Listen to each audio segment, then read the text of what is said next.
Hi, Danielle. Thank you so much for joining this podcast episode. Really appreciate it. How are you today? I'm doing great. And how are you? And thank you so much for having me, Russell. Yeah, I'm absolutely great. And yeah, thanks for coming to the show. It's pleasure is mine to have you on the show. So we have a super excited topic we're going to discuss, which is like a relationship at work. So before we get to that and have a discussion on it, I'd love to know more about yourself. How did you become an entrepreneur yourself and in the coaching world? Yes, yeah, absolutely. So I am a leadership coach and been coaching for a number of years, but prior to that, I actually worked in industry for like a decade. First in process improvement from like a manufacturing standpoint, and then later into business process improvement and product development, because my undergraduate degree is in engineering. So now I work a lot with engineers and other structured thinkers, and I came to coaching by way of mentoring Mhm. other entrepreneurs when I realized my former company wasn't doing so great. So I was volunteer mentoring and I was like, I love this. How can I turn Yeah, this into a career? And that brought me to where I am today as a coach and having now a boutique coaching firm called Be Coach, where we work with engineers and structured thinkers, myself, along with my fellow coaches. great. And how long have you been a coach for? I've been a coach for 3 years now. Okay, that's great. Yeah. Yeah, and in that time, I'm not sure if you're familiar with the like world of coaching, but if you have like different certifications that's given by the International Coaching Federation. So I'm in the middle tier, professional certified coach Mm. of in the world of coaching. So there's three, and I have like the second designation. Yeah, that's great. So moving forward to relationship at work. So how important do you think like you're having a great relationship at work? It is super important. Our relationships can make or break how we feel about our workplace, Mm. essentially.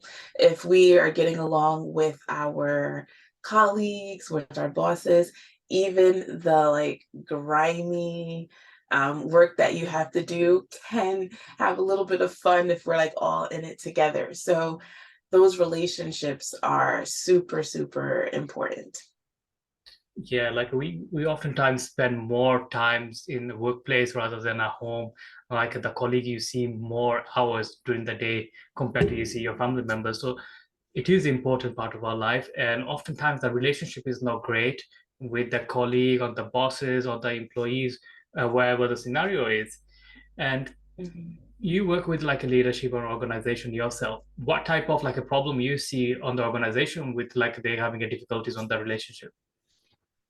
Yes. So the most common that I see is around how to like really influence others across the organization, whether it's if they're like managers and they want to influence their counterpart, like their peers, or wanting to influence their own manager.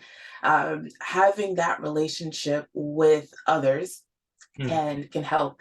Um, Even with product managers that I have worked with, so they're individual contributors and they're trying to influence designers and others. It's really important and sometimes understated in just having a good relationship with your colleagues and that low key touch base of just like, oh, hey, how's your day going? Can make it easier to get things done um, in the projects when you just go to someone without necessarily always asking for for Yeah. something. Yeah, absolutely. And problem is arises like right now, like a lot of businesses like allow their employees to work from home. They've been like a remote. So Mhm, and the productivity increased because of that, because no someone like over the shoulder, the performance increased, and a lot of businesses and decided like after the COVID they don't want to go back to like a physical environment. They prefer like working, and that happened with our company. We used to be like a physical mhm. location. Right now we work from home, all our team and everyone, and we find like productivity increased and the efficient and everything else.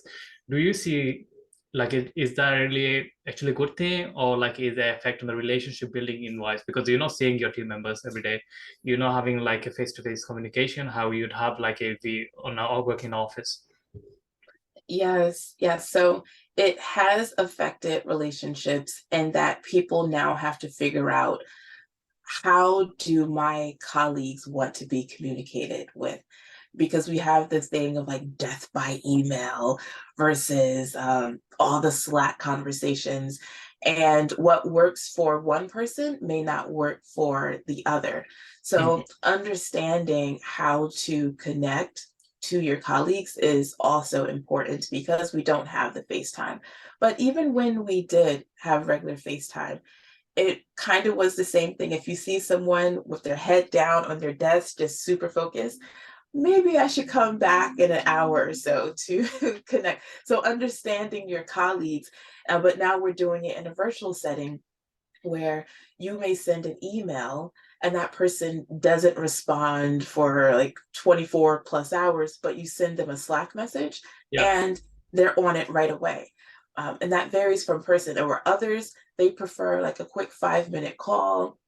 There's different platforms out there that allows you to send like video notes to your colleagues depending on your company. So it's a matter of who you're engaging with, leveraging tools as like WhatsApp, if yeah. possible, to send voice notes. So it's a matter of being aware and leveraging technology to the best that we can now. Yeah, that's great. Like that's the way we have to do. Like make it as simple as possible, and also like having a team meetings every morning, so that way like everyone can gather up for even the 15, 20 minutes. Like they get to know each other, and also like you can do like a, if everyone based in the country you are in, like go for a meal once a month or something, like give the Mhm. kind of family environments a situation, like your team is like kind of family, isn't it? So yeah, that Yeah. really works. And so what we can do actually, like those who actually working on the working on office basis, and they seeing the colleague and probably the relationship is not best, what they can actually do in terms of like improving the relationship either would be like employees with their bosses or the colleagues. Yes. Well, the first thing to recognize is that it doesn't happen overnight. So sometimes we kind of like we live in like the microwave world where we expect things to just be like that. And when you have a conflict with someone, um, there's all of these like exercises that happened a lot when we were together. Like, is this person a red communicator? Are they a blue communicator? And many of us have taken that throughout our time and work, but it's key. You may not know the exact terminology, but understanding what's important to that person. So, oftentimes, when I'm coaching people around difficult conversations, one of the first things I ask, I don't know if you've ever heard of like the Witham principle, like I'm what's not in it sure. for me? Not sure. Never heard of it. That well, Witham is what's in it for me. And I also say like, well, what's in it for them? If we think of negotiation practices, what is the best alternative that the person had? What do they care about? Mhm. What do they value? What will they gain Yeah, by the conversation you're looking to have, as well as what's your end goal and how do you want that person to walk away feeling?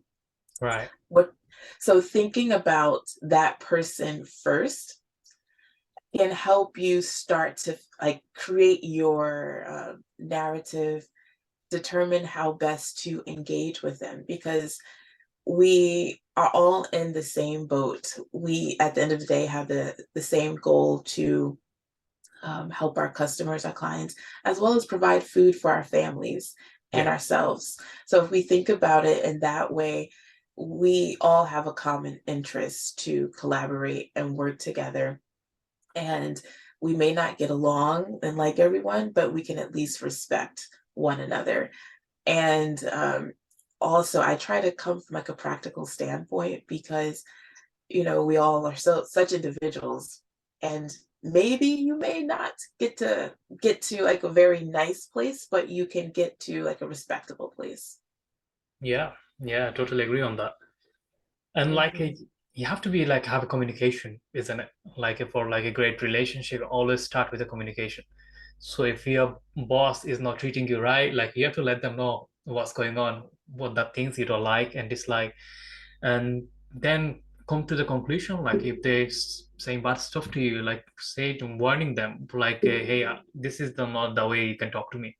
Like you should show some respect in order to you get some respect. Yeah. Same with like a colleague, like if the colleague is putting you like all of them their work to you, and you have to ask them, this is not my job to do, this is not what I get paid for. Like I can give you fair uh favor like here and there, it's not like everyday thing like you can ask for.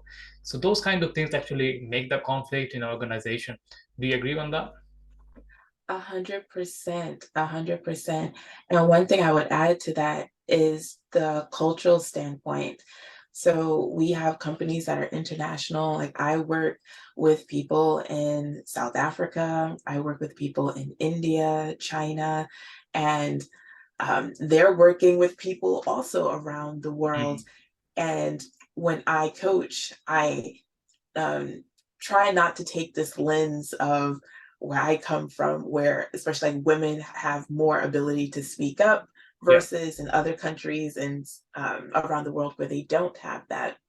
So a lot of times, and what you were alluding to is like speaking up requires confidence in yourself yeah, to speak up. So there's a lot of work that I do just helping people feel confident enough to say, hey, this is what I'm responsible for. And if I do ABC plus XYZ, I'm going to be here till midnight. And that doesn't align with like my life goals, yeah. essentially. So I agree 100% with you. Yeah, and also like I see if the relationship at home is not good enough, then the relationship at workplace it doesn't get better. Because if you don't Yeah. know like how to have like a good relationship in your own home with your own people, how are you gonna have a relationship better with like some stranger? Like they don't know you that well, right? So that comes Yeah. from like a home as well. Like if you bringing all the baggage from your own home, like you had a argument with your spouse, your family, your parents, your friends, then you're gonna come home with the kind of mindset, and you're not gonna like them, you're not gonna trust them, and you're gonna be shouting at them, like you're gonna pick on things on them because you're trying to put the baggage on them.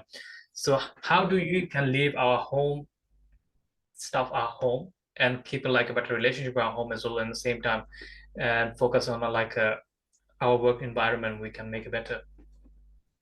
Yes. So you bring up such a great point, and thanks so much for bringing that up because oftentimes when people work with me, they think like, "Oh, leadership coaching. We're just going to talk about work and how I Yeah. can become a leader." You're absolutely right. You can't really separate the two because it comes into your workplace. And oftentimes leadership coaching encompasses life coaching. And Mm, I've worked with people where they did have challenges at home, and partially because they were like overworking, but also overworking because they were afraid to have some conversations at home. So those were the times where we did try to come up with some strategies to have like both conversations. But then there are also times where, like me as a coach, I don't have the skills that are required for also therapy in those instances. yeah, So, one of the things as a coach, especially professional, like certified coach, like we have like these ethics that we follow. So I can try to help people with their home life to a certain extent. And then when it goes beyond that, sometimes I do recommend and refer for therapy. Um, and when we are coaching and those type of topics come up where we're like, um, yeah, at home, I'm like really struggling, I'm really battling, and it's making me more aggressive at work, I'm snapping, or even vice versa. We do try to get to the why. yeah, Not sure if you're a fan of Simon Sinek, but he's like understanding like your why and just asking why this, why, and after 4 or 5 whys, you get to the root cause. And sometimes that's something I can help people work through, and other times it's more of a referral. Yeah, it's the important, like why is really, really important. I watched his few YouTube videos in there as well. Like if you don't know Mhm. like why you're heading, what your team vision is, then not everyone gonna be aligned with it. Like if just you doing the sake of you doing, then obviously it doesn't get like it just be automatic robot. So no one's gonna come with the creative ideas, not gonna be excited about the future, new year. No one's gonna think about the promotion that's gonna happen to this company. Everyone's gonna be live by, and then if they find a better opportunity, and then I leave the organization and go to for someone else's.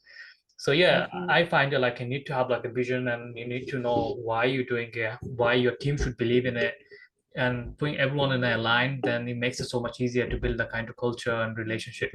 Also, I think like it's important to have like boundaries for everyone. Like everyone should know like their position. So that actually Mhm. helps. Like you don't get that close, you don't get that avoided in the same time, and everyone needs to be team player. So when you actually do Yeah. that, then the environment works better. So yeah, we're coming to the end of this podcast, Daniel. Before I ask you the last question, I'd love to know if anyone interested to learn more about you or like wants to find you. Where's the best place to find you in the internet? Yes, the best place to find me is at becoached.com. So it's letter B, coached.com. Also, I'm on LinkedIn. I love connecting with people. So LinkedIn, my name is Danielle Francis. Just type it in with IS, not ES. And yeah, those are the best places to find me, becoach.com and LinkedIn. Yeah, that's great. So the last question is, Daniel, what's the mission for your life right now? Like, what do you want to try to impact in the world? Yes. So interesting you say this because I had a session yesterday where someone mentioned, like, oh, I want to change the world. And it just seems so, I guess even she mentioned, like, it seemed trivial. But I've had a post-it note probably for like 5 years on my dresser as an affirmation of I want to change the world. And as I've got more experience and it's like evolved the past like 4 or 5 years, it's becomes my world becomes smaller. So it's those around me. And if I can help one person through coaching, I'm probably helping at least hundreds more in a lifetime because that one person has gained something, changed their perspective, and will go out and coach their teams. They will address their kids differently, their partners, and um, it's that's one of the things that is like have become like my mission, Yeah, changing the world around me because it touches a broader sphere. yeah, that's great. Thanks for sharing that. So we're coming to end of this podcast. It's been a great conversation with you, and I learned a few things from you as well. So I wish you best of luck with your business, your personal life. I hope you have a wonderful day ahead. Thanks for coming today. Thank you, and I wish you the best as well. Yeah, you're most welcome. So that's a wrap, guys. Thank you so much for listening to the podcast. I hope you enjoyed it and got some value from it. So those who are interested to learn more about Daniel, go visit our website or reach out to on our LinkedIn. Until then, I'll talk to you in the next episode. Take care.